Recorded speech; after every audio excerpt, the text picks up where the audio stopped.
Hi, I'm Don Blackwell. Welcome to this episode of Truth on Wheels. In this program, we deal with various different topics. Sometimes we deal with things that are cultural. Sometimes we do questions and answers. And sometimes we do what I call coping episodes, where we will tackle problems that people are dealing with, people that have serious health issues, people that are dealing with trauma. And the goal of that is to help other people who are facing similar issues in their lives. And so I try to pick people who have a proper Christian perspective so that we can look at that, share in it, and hopefully glean some things that will help other people. Today I have a guest. Brother Paul Sain is with us today. Welcome, Paul. It's very good to have you with us. Great to be here, Don.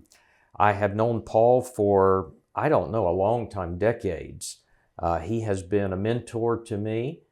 He's been an advisor. He's been an ear to me. We've spent many hours on the phone together. He's been a friend to the Gospel Broadcasting Network.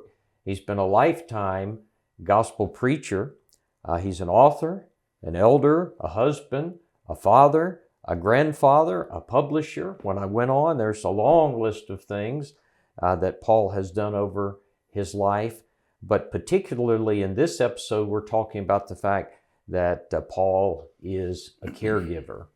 And that has primarily been your main purpose these days, hasn't it? Wearing various hats, I've often used the phraseology, and this has been somewhat of a battle plan for my life. I've tried to do so many things for my father that some of them got to end up right and do good. And that has maybe been manifested in the printing, in the videography work, the privilege that we have had, Sain Publications and Sain Video Productions, to be a part of Gospel Broadcasting Network. My passion and my love for that great work, any way that we can possibly extend the effectiveness of that, that's what we want to do. In recent years, beginning about 2021, my precious wife, we've now crossed the 61 years of marriage, and we noticed some signs concerning for not just normal forgetting something, inability to maybe do what we've done before, but getting a little bit more serious.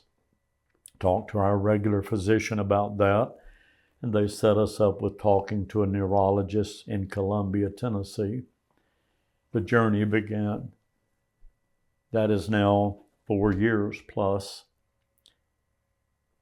Dr. Ledbetter is the one that told us about dementia, Alzheimer's, the terms that are oftentimes under the umbrella. And it was interesting how she even initially spoke about it, that there are early stages, and then it usually transitions into moderate stages, and then ultimately, over a period of time, sometimes quicker, sometimes less, to the extreme stage. She was in the early stages at first. Interesting, as the visits to the doctor progressed, she skipped the moderate stage and went immediately, and has now been in extreme stage for several months. It has been the most difficult mountain, I guess, that we have ever climbed, tried to navigate through. My wife, those that know her well, are amazed at the little lady that she has been most of her life, 95 pounds. At the beginning of each of the 4 pregnancies of our 4 biological children, 95 pounds. But she's a dynamo and has done so much. I know that we are not unique to this journey, Don, and others have gone through it. And I must admit, even as I drove to this location this morning, I was thinking, why am I so different? What have I got to offer? And I'm not an authority. I'm not somebody that has all the answers either. There may be questions that others might ask, and I just honestly have to say, I don't know yet. I haven't crossed that path yet. But there have been several things that Heather and Dawn, our two of our daughters, and I, and our grandchildren as well, that we have faced, we've tried to deal with and help her to get through that day or that moment or that episode of concern or what she's trying to accomplish. It's been tough. It has been emotional, at times debilitating. Even a few nights ago, after quite a bit of time, 2 or 3 hours, of some of the worst times that we've had, I actually found myself asking my Father in prayer, why? I thought I was above that. I know God is all wise, all the God of comfort, everything. And I chastised myself after I kind of hit my feet back on the ground. He's in control, and he knows all good, and he's going to do all good. But my human side was struggling with trying to cope at that time. And thus, even that, on the way here this morning, I was thinking about, I feel kind of inadequate.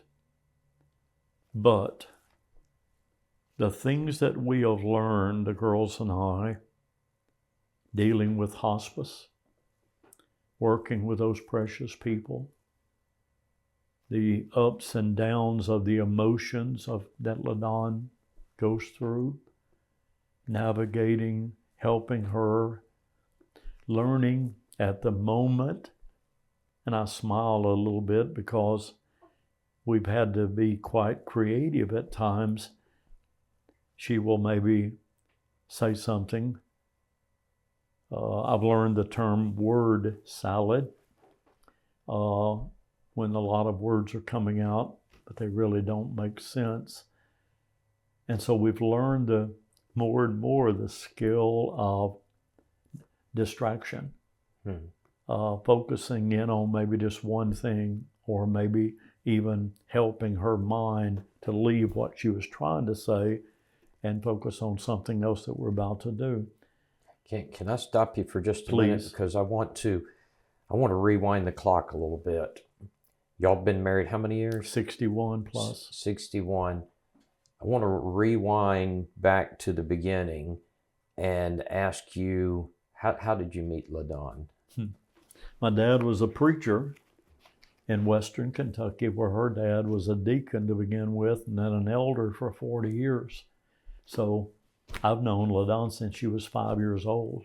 Okay. And wow. Through the years, Dad preached there for a while, moved away, and then moved back to the same church when we were teenagers. And we fell madly in love at 13 and 14 years of age. Dad moved away back to Tennessee. The last year of high school, we were apart. But then we convinced our parents we just had to be married, and we did. So how old were you when you got married? I was 18, she was 17. It's pretty young. Yes, You think very it's young. Think it's going to work out? They told us it wouldn't, and I think we stayed together just to prove them wrong partially. But we've had some tough times too. Do you have something that sticks in your mind as just one of the precious memories through the years, something your mind goes back to on a regular basis? We moved away from her parents and my parents, about 140 miles distance. And we had only each other. I remember reading a story in some book that said, Indian chief give advice to brave: when you marry, move away from both sets of parents, 3 bridges, and burn 2 of the bridges. Mm-hmm. You know, the idea of you're on your own, you got to make it work and work it out. And the working of it out, Don, kind of shaped up this way. Our first girl, our first child, lived only 6 weeks. Mm. We had to work through that. I never knew that. I'm not proud to say this, but I gave up. I quit going to church. I quit everything for about 6 months. We were angry. I'm thankful that God was patient and gave us time to get our feet back on the ground. A few years later, living in Memphis, Tennessee, had a tornado come through. 22 trees in our yard at 1 a.m. completely engulfed the house. We couldn't even get out. We navigated through that. Another tornado, 8 or 9 years later in Boot Hill of Missouri, we had a house fire. We were at the church building that Saturday morning. They came bursting in the door saying, "Your house is on fire." We were 3 blocks away. We had left our children there with them. We had 2 foster teenage children that was there. I could go into much more detail about that and the explosive emotions. In that same town, about a year and a half later, there was what they call a 500-year flood. And we had almost 7 feet of water in our house. Wow. And we navigated through that. Since then, much more recently, I've had both hips replaced, a shoulder replaced. I've had back surgery, had a 95% blockage in what they call the Widowmaker. LaDon helped me through all of that. Through the last 20 to 30 years, LaDon has had a massively severe case of scoliosis. Her spine is literally elbow-shaped. I've helped her deal with that. But the surgeries, the scoliosis, and all of these other things drove us together, bonded us more to trust in God than anything has ever in our marriage. So we've got great memories of vacations, about children that came along after that. We not only have had 4 biological children, but 5 foster children, now 7 grandchildren and 2 great-grandchildren, all a part of our lives. You know, you're triggering so many thoughts for me as you're talking. And you're talking about some of the things that you have thought that have made you question and you feel bad about. And I prepared a lesson recently and I looked at some characters in the Bible. And here is Job from Job 23, 8 and 9. Job says, "Look, I go forward, but he is not there, and backward, and I cannot perceive him. When he works on the left hand, I cannot behold. When he turns to the right hand, I cannot see him." Here's Job. The Lord describes him as a perfect and upright man, but he's saying, where's the Lord? He doesn't seem to be there. In Psalm 13, David pours out his heart to God, and he says, "How long will you forget me, O Lord, forever? How long will you hide your face from me, having sorrow in my heart daily?" David, a man after God's own heart, and he's saying, "Where are you, Lord?" Habakkuk chapter 1 and verse 7, "O Lord, how long shall I cry and you will not hear?" And so this is something that I think sometimes we feel is unique to us. I can remember laying in the hospital, just heartbroken, thinking, why does the Lord not answer me? But it gives me comfort to realize this has been common to God's people. Yes. The Lord sees everything.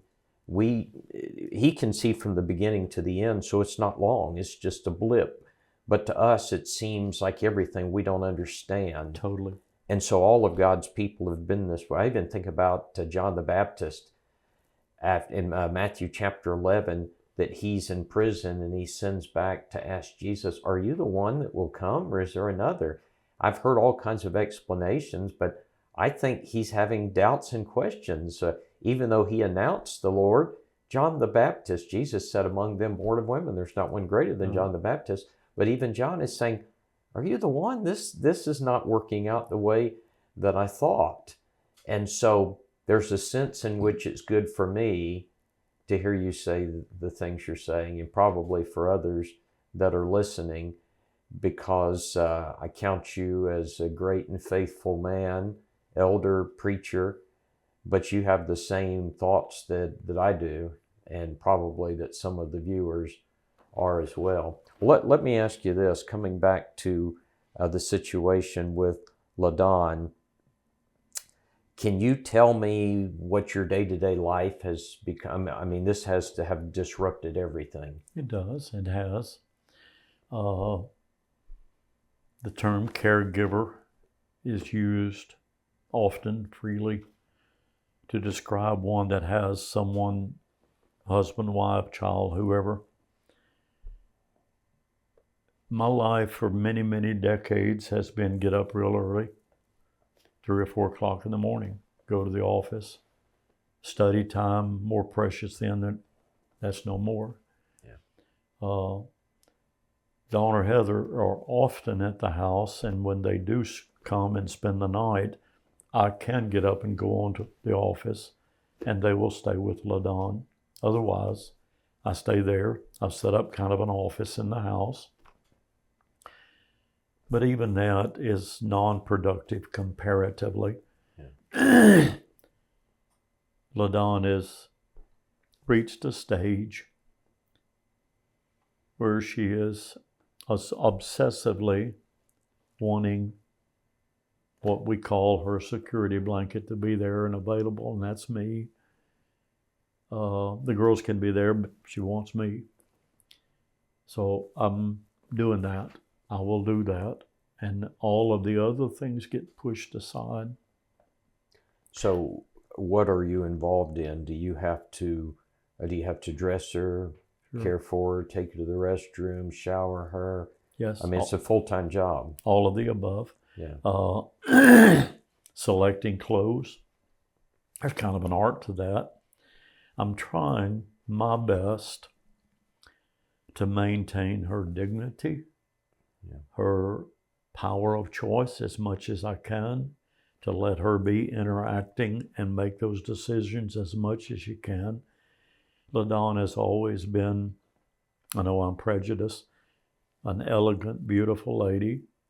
People have often talked about her collection of earrings and shoes and things like that. I still want that to be maintained. Yeah. But when it comes to getting up, she cannot shower by herself.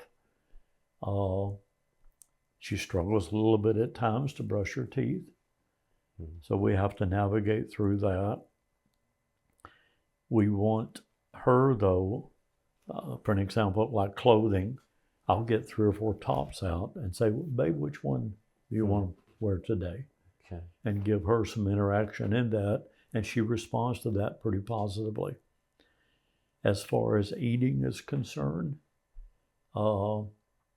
even in recent days, the last 30 days especially, it's gone from her being able to see well enough to maybe take the fork and put the food on it. Now, what is her condition? Is it Alzheimer's? You and I have talked some about this, but so that the viewers can understand, what have they diagnosed her with? They have also struggled a little bit. I'm not medically up to par enough to maybe separate the two. They've used both dementia and Alzheimer's. More frequently, Alzheimer's. They have done 2 MRIs on the brain area. I could show you pictures of that where the frontal lobar part, as you look down from the top, if that was the skull area, the entire front, supposed to be right up against the skull, and back here it is. Here's already got a good portion of it that's dead. And there's more parts of it. That's now 1 year and 2 months, 14 months later when we did the second one. And you can see the progressive nature of it. Is this hereditary? Her mother also had the same thing. And LaDon was the caregiver for 2 years. I think that's what has terrified her in the earlier stages. She saw that and knew what was coming. What's her memory like now? Does she know people? Does she still know the family? When she sees people at church, does she know who they are? Does she know her day-to-day routine? Yes, yes, and yes, mostly to those questions, but she probably couldn't call your name. Yeah. At polishing the pulpit recently, about a month ago, when Dave Miller, Don Blackwell, Eric Owens, and on and on and on I could go, when they would come around where we were, and she would light up just at seeing them. But if asked who that was, she couldn't call your name. Yeah. But she identified and knew you. And she would put on the biggest smile there ever was when Cliff Goodwin's daughter, Lakeland, came around and wanted a picture with LaDon. I've got a picture of it on my phone. I mean, it's radiant beauty, because you would look at LaDon and just think, there's nothing wrong with her. At that moment, she probably couldn't tell you who she was by name, maybe not even who her parents were, but she knew them, and she knew she loved them. And quite frequently, she uses even to the hospice worker yesterday, when Whitney was leaving, LaDon turned and said, "I love you." Mm-hmm. And often says that to everybody around her. Paul, let me ask you this question. It might sound like a strange question, but how has caring for your wife deepened or reshaped your understanding of love?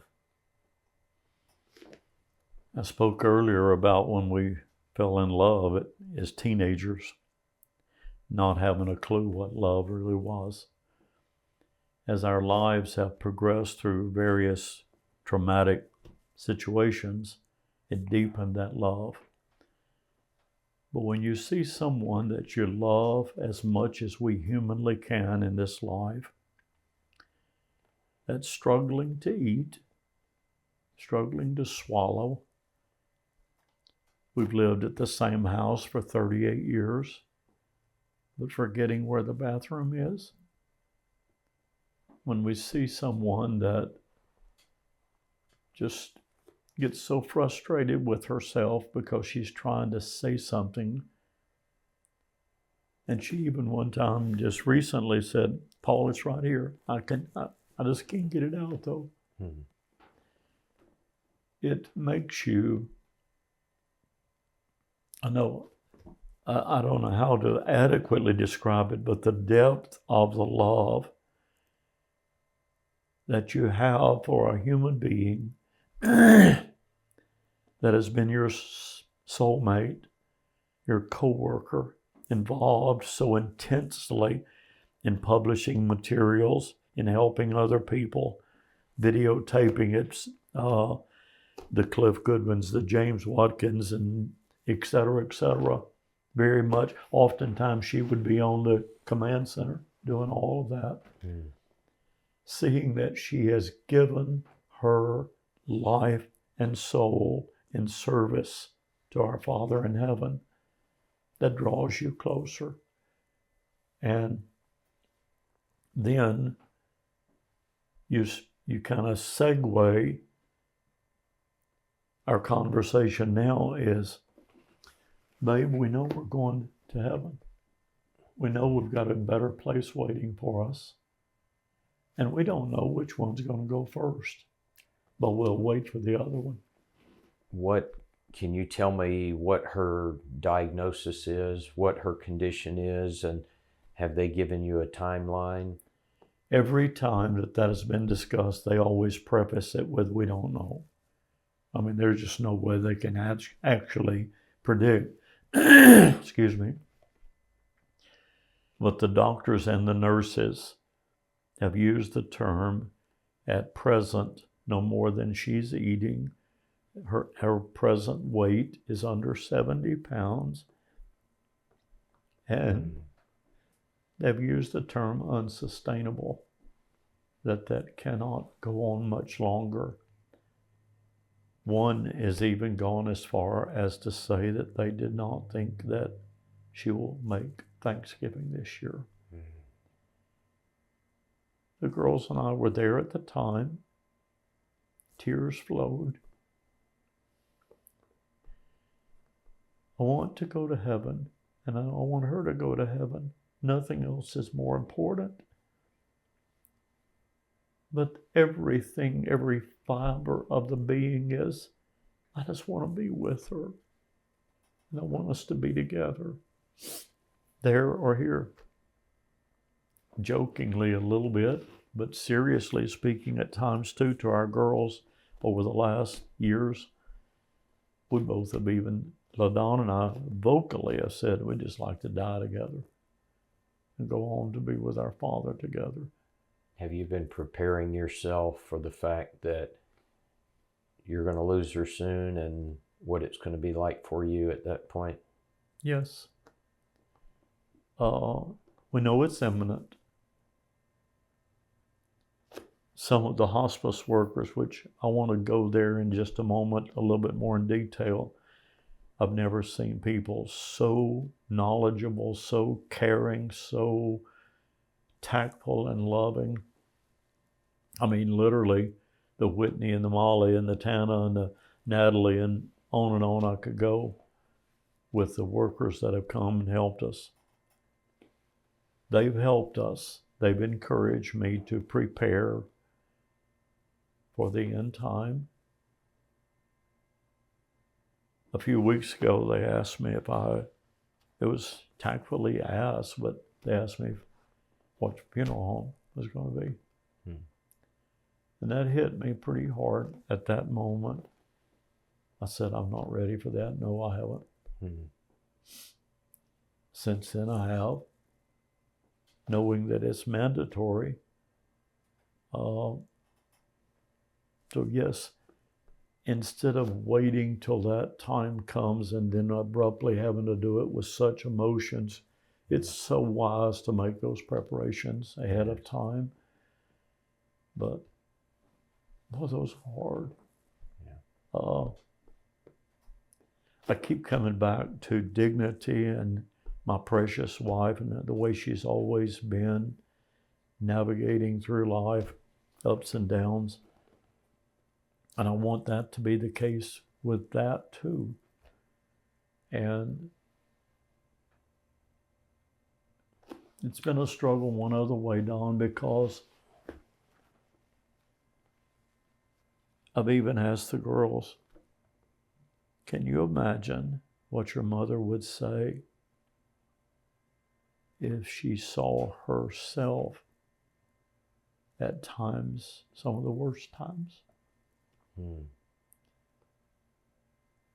It would not be pleasant, I don't think, because she's always not tried to be prissy, not tried to be overly dressed or not try to outdo anybody. She just wants to be the servant and to look well and to present her well and to help God's people every way that they can.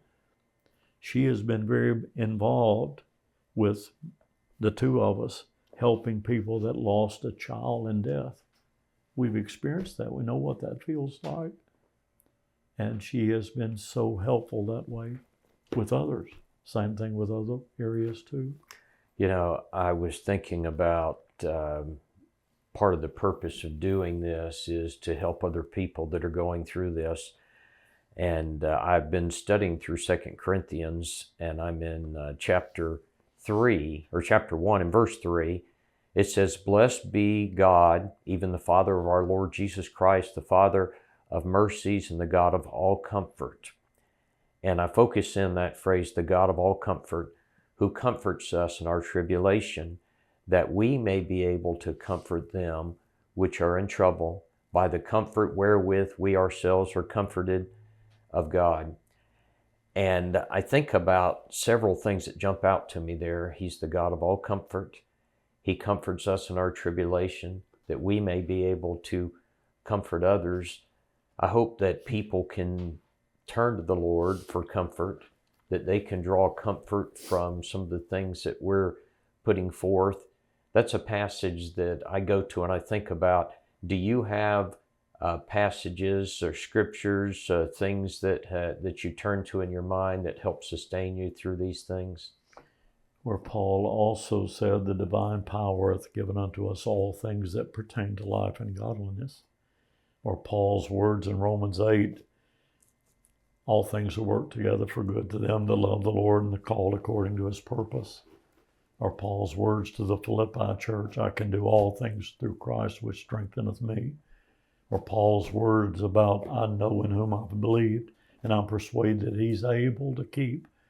Our God is all powerful and is with us every moment. And we may not be able to see how strong we can be until we face it in trials such as this. All of those give us strength for that moment, strength to climb and take that one step that we're facing right at that time, or strength to take when maybe she's not thinking right and she gets upset and maybe throws a piece of clothing down and says, I don't want to do that, or I don't want to shower, I don't want, and we have to kind of lovingly help her to do what needs to be done. Do you feel overwhelmed? Do you get angry? What kind of emotions does this bring out in you? Now you're meddling. No. Well, the reason no, I ask is... I got it. I didn't mean that literally. But I'm thinking, I've heard caregivers sometimes, they might feel anger, but then they think, I know they can't help it, but it would be natural that you would have that kind of reaction. And the answer to the question is very yes, and I was just trying to be trite. I fully know that when LaDon reacts in some way such as that, that's not her. Yeah. That's not the LaDon of 60 plus years. That's someone that is in a state of debilitation of which she has no control over, and she can't help it. And thus, you have to summon the best you can, the determination, and I can do this, whatever she says. Sometimes I have just turned and I said, babe, you have told me over thousands of times how much you love me, and I've said the same thing. I still love you right now just as much or more than ever. Usually that will calm her down. Or if she says, I don't want to do this, I said, okay, we'll just wait a few minutes. We'll talk about it in a little bit. Well, memory, and 5 minutes later, she doesn't remember that. We start afresh. Do you struggle, or is it frustrating to you that, in a sense, your life's been taken away? You can't go do the things that you want to do. You can't do your work because this is consuming you? There is a certain portion of that is very true. I'm not the perfect preacher. I'm not the perfect servant, but I try hard to do my best. At times, there is not time to study as thoroughly for a class, to prepare sermons in the tangents that I want to run down those thoughts with, but I do the best I can with the time that I have. Yes, it is frustrating at times, not selfishly, but things that no longer are in my control. Yeah. And I don't mind that. I will give my all to that precious little lady. And she is behind God. God's first. She's number one. I have told the folks at Cedar Grove Church in Rogersville, Alabama, is where we've been working for 10 years. And the people there have just been awesome. the dearest friends that I think we've ever been blessed to know. The ladies, I can't maybe talk about all the things, the food that they brought, the way they moved around and where they sat in the auditorium so they can come up and be around LaDon, sit behind her, sit beside her, and so forth while I'm up teaching a class. Little things like that. I miss having the control, yes. Not that I'm obsessed with control, but I no longer am in control. I'm being bumped around however needs to be. Is there a sense, and I hope this doesn't sound like a silly question, but is there a sense in which you feel like you've already lost your wife? Well, I have already lost her in so many ways. Yeah. Again, bearing, and I don't mind at all any question that you're asking, but bearing the soul for a minute. How many times after a church service, after a sermon, after a class, driving home, and she and I would talk about, that kind of clicked. That worked out well. Yeah. Did you hear the comments that this man made of this? Yeah. I can't do that anymore. There is nobody there with whom I can confide. I totally get that. There are times in my own life where maybe burdens are mounting and seeming overwhelming. But for 60 plus years, that's 60 plus years, I could say, babe, let's talk about this. And we can't do that now. That sounds selfish, but it's not really intended that way. It's just something that has been lost. Don, I've got to maybe at least one time, and this might sound to some a little bit too harsh. We've got 2 great grandchildren. Cohen is 2, Charlie is 4. I can reason and talk, and Charlie grasp what Papa's feeling, or understand that right now I'm busy just for a minute. Can't do that with a LaDon. She goes with me to the shop, is the daily protocol, and she's got a couch over there that most of the time she's laying down sleeping 3, 4, 5 hours a day, cumulatively. But when she gets up and comes over there, when I'm at my desk with a computer and another chair right beside so she can sit, there is no wait. There is no delay. If she's got a question, she needs attention right then. Right. If she needs to go to the restroom, it's right then. So we drop everything to attend to her needs in that way, even more so than maybe a 3 or 4 or 5-year-old child. But we would have it no other way. I've got 2 more questions I want to ask you. The first one is this: what advice would you give to someone who is just beginning this journey with a loved one? Oh my. My mind is going down various avenues of thought. From a personal standpoint, 3 words for which I have asked my Father countless times. Father, help me to be patient. Give me knowledge.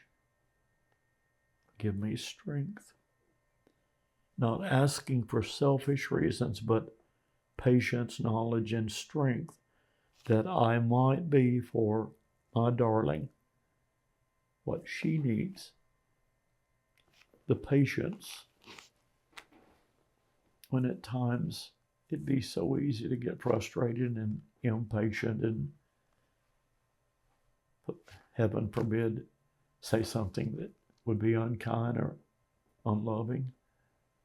The knowledge means help me to know that she's in that same body, but it's not the same person. Help me to know that,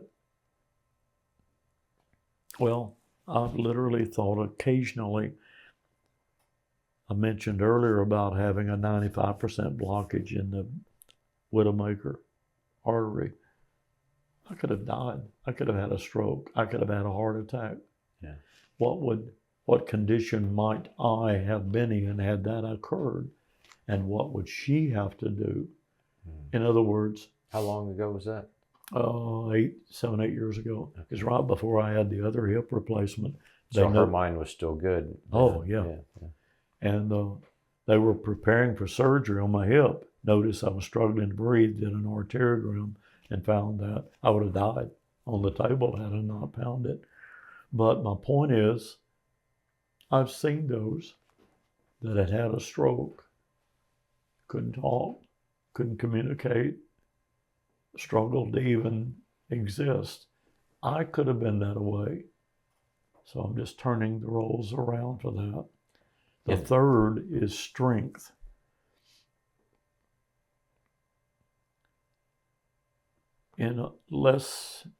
I'm trying to think of the years, a year and a half to 2 years ago, I weighed 220. I weigh 150 now. Wow. I'm not very strong physically now. I don't care about eating a whole lot now either. And everybody's trying to encourage me to change those habits, do a little bit better job, and I'm trying. But I don't have much physical strength. Maybe it's anywhere near as much as I've had in times past. It takes a lot out of you, but I would do it hundreds of times again. Yeah. And I'm not trying to be a martyr. I'm not trying to say, look at me, boy, I'm doing it. You're just really great. No, I don't feel that way at all. But she is my life and has been for me so long. And when I was down, recovering from surgeries, when I was down, whatever it was, that precious lady nourished me, took care of me, prepared food, helped dress me. I will do no less. So, can I summarize maybe the 3 words by saying, take the one day at a time. I have tried hard not to say, okay, what does the future hold? Where is this going to lead to? What's the next big transition or step?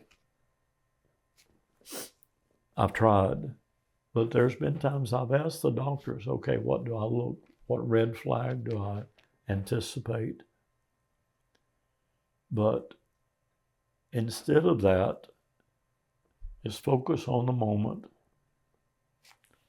There was a time, I'm rambling a little bit, but it makes a point, ties together. There was a time when they asked me to weigh LaDon, see how much her weight was, and finger on the pulse of seeing maybe changes and deterioration. In the last 2 to 3 weeks, the hospice nurses says, I'd really rather you not do that anymore. And she went ahead and kind of grinned and she said, it's really no point, not needed for us medically, and probably discouraging to you. I said, well, I've always been one that kind of wants to know even what's coming down the pike or whatever. And she said, you're going to keep on doing it, or I said, probably. And I grinned. But that's not taking my own advice of, it really doesn't matter. Yeah. Take today, take this occurrence right now, this meal, this getting dressed, going to the doctor, whatever it is, and just do that right then. And God will provide after that. You know what I love about listening to you is a lot of people, they get angry and they want to blame God. And what you're saying is, this is life. and we're looking to God. I think if someone were to ask me, what advice would you give someone who ends up a paraplegic or an accident, I would say, number one, don't be angry with God because he didn't do this to you. He didn't do that. And number two, I would say it's not going to be very long. This life is but a vapor. And I remind myself of that on a frequent basis, almost a daily basis, especially in your situation. It's not going to be very long. Yeah. And she's not going to have long on this earth, but life is a vapor and it won't be long, and you will both be with the Lord. And so you look to God to strengthen you through this. And the day will come that her soul will leave her body, and you understand what will be happening at that moment. It will actually be a relief and a release to her. It will be. We have, through the years, used the analogy, though not physically, but figuratively. We, LaDon and I, have tried to walk with our hands in God's hands. Mm-hmm. With his help, we've been able to go on. With his help, we've sustained. We have even recently discussed, she and I, about the fact we're not alone. He loves us so much. He has been so good to us in so many ways. Look at how many years of marriage. So many have never had that blessing. Have they all been perfect? No. But they've all been good. They've strengthened us. They've deepened our faith. They've caused us to be more courageous in days after going through that trial, whatever it may be. But we've held our heads up the best we could, and we still do, knowing he's in control, that it's not us. I've even used the illustration about those that are less fortunate than we. And it doesn't take looking very far and you can see those. And we're blessed. We still can have each other, limited maybe, but that's okay. And I'll remind LaDon, today we're just gonna enjoy this day. Make it special. Let me tell you one thing that's kind of humorous and funny. We've had motorcycles, 4 or 5 of them. She loved riding on a motorcycle behind me. We've had a Corvette convertible years past. 57 Chevy, right? 57 Chevrolet, that Black Beauty. We've had 5 of them actually. The very first car I ever had in 1965 was a 57. The thing that she enjoys doing right now, let me transition to say, we're sitting at the shop. I'm kind of working. She's getting a little anxious, unrest, and I can sense it. And sometimes she'll walk over and sit down in the chair beside me, and I'll look at her and say, want to go for a ride? And she lights up, springs out of the chair. She's ready to go. And in Giles County, where we live, in Pulaski, Tennessee, I thought I was familiar with all the roads, but in the last 3 to 6 months, our rides would be 10 or 15 miles. Several of them have been 30 or 35 miles. One day, a month or so ago, we didn't plan it.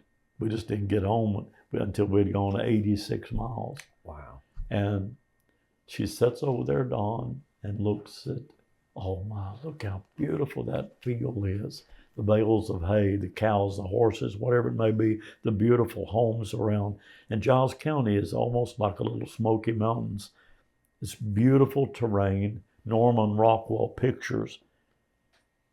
But that gives her a peace that right now is not found in very many places. When we get home in the afternoons, almost without fail, our home, go into the kitchen area, the den area, and then down the hallway, there's 4 bedrooms. The first bedroom on the right, we've nicknamed Sain Motel Room. well, two of them, same motel room. Karen Painter, one was there for the lectureship back in May. She spent the night with us. Cliff Goodwin, I don't know how many times, he'd come up and tape, and then next day tape some more. Now, it's LaDon's room. Mm-hmm. We go in, and she said, "Can we lay down for a few minutes?" And I said, "Yes, we can." And it's got a comforter on the bed. She's got a quilt there that she just lays back, pulls it up, gets warm. 90 times out of 100, she goes to sleep. Or we just sit there and talk at peace. Now, you've been married 61 years? 61 in June. That's longer than I've been alive. But wow. 61 years. Does it seem like it's gone fast? Very. I look back and think, how can it be that long? And yet at times, it seems so long ago. How can that be? Because it just seems like only yesterday that two teenagers in the Union Hill Church near Murray, Kentucky, and my dad officiated, and we said, "I do." And the vows that we made, countless times, we have reminded each other, reflected on, yes, in sickness or in health, when my surgeries are going on, in adversity or in poverty or whatever. And we meant that as much as a 17 and 18-year-old person can, but the bond that has continued to grow, I think, is what she's reflecting on when we lay down to go to sleep at night. We've got this little thing where, put your hand out here. We take each other's hand like that, and we hold each other. And normal nights would be 2 or 3 or 4 times she'll reach over for my hand. And we just hold each other's hand for a little, then we go back to sleep. That's the bond. Now, if somebody's about at the beginning stages of this, don't try to fix it. You can't. Don't try to anticipate everything that's going to happen. You probably don't need to know it. Just one step at a time. I will go ahead and add, Dr. Ledbetter told us about the book called The 36-Hour Day. It's really good. It does go a little bit deeper medically than I preferred. And then there's a second one that I like even better. It's called the Caregiver Survival Handbook. It's more level of my intellect, not so much medicine. It's just from a caregiver's view. Very excellent. What's it called again? The Caregiver Survival Handbook. And who wrote it? A lady wrote it, and I do not remember her name. That's all right. Well, I want to ask you one final question as we wrap this up. What would you like the world to know about LaDon Sain? I've already compiled several things as a result of the social worker and the nurses from hospice encouraging us to make some preparations for that memorial. She's an amazing lady. I've even got some of them right here. I've got written down, let's see, she loved guns. She was raised with a gun in her hand. I, with my own eyes, saw her take a 6-shot revolver and walk a tin can 5 out of 6 shots. Wow. She loved golf. Years ago, I quit golf because she would beat me most of the time, and I wasn't going to have that. She was an excellent bowler. Huh? Average score was about 160 to 170. Hmm. She loves Kentucky Wildcats basketball. That's where she grew up. I knew that. She loved her house. We've been there 38 years. As you walk into the den and other areas, you see her skilled interior decorating. She did it all herself. Not so much now because she can't do it now for months. The pride that she took in yard and flowers and shrubs, even weed eating, her passion. She was a travel agent years ago, good at it, enjoyed it. She's an amazing cook. Not at first. She didn't know how to make biscuits. She didn't know how to make gravy. She didn't know how to do nothing. And she would tell you that. But she became an amazing person cooking. She was one of the best proofreaders and manuscripts I've ever seen. She wrote a major portion and worked for 3 full years on our studying through the Bible class material, developing that back in the 1990s. So glimpses of those person who she was. But the most special is she stood by my side. She loved in a way that was unequaled, in a dignified way, in a prestigious way, in an elegant way. But even more than me, she loved God. It showed in so many ways. I found a ready reference for Growing Christian book a couple of months ago. Got it laying on my desk right now. And we had been studying in it in one of our Bible classes several years ago. And in her own handwriting, the notes that she had written all over each page reflected the depth of her knowledge, the incisiveness of understanding, etc. She was the epitome of God's woman, the most faithful mother that can ever be, adored. Proverbs 31, her children rise up and call her the best in the world. She was indeed, and now is, the best grandmother and great-grandmother. The crawling down on the floor, playing with the kids, just hee-haw laughing. It sounds to me like you'd marry her again. Yeah. The best choice of any woman in the world. I know many of y'all have the best mate also for you, but God, can I say, the greatest blessing besides salvation and the gift of his son, it has to be LaDon. And the fact that this journey here is brief, James says, as a vapor, and it's going to be gone. Paul says our citizenship's not here on earth. We're told that we lay up treasures in heaven. We press toward the mark of the prize, just to grab a few segments of scripture. And to know that that awaits us, the paradise where there'll be no more tears, there'll be no more body aches, there'll be no more minds that have deteriorated, but together forever with our Savior.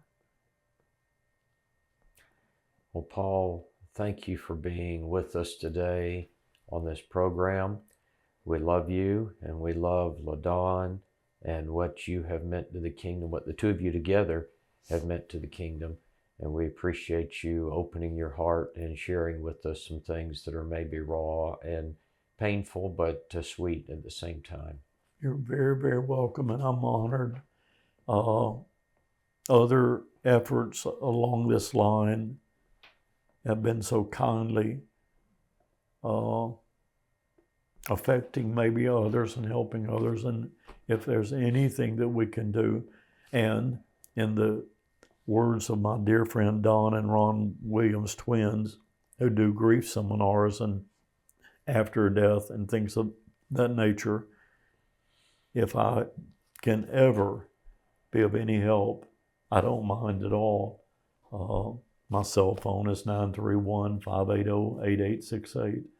And I may not know you, you may not know me, but if there can be an opportunity of me just listening. There's been times that I've needed to, what I call vent, maybe just verbalize what's physically going through my mind and body at the time, and somebody just listening. We both shared that before too. And I've treasured our friendship and relationship more than I can adequately describe. But sometimes just talking to a friend helps a great deal. Absolutely. Well, thank you very much. And we want to thank you for joining us for this episode of Truth on Wheels. Until next time, be faithful.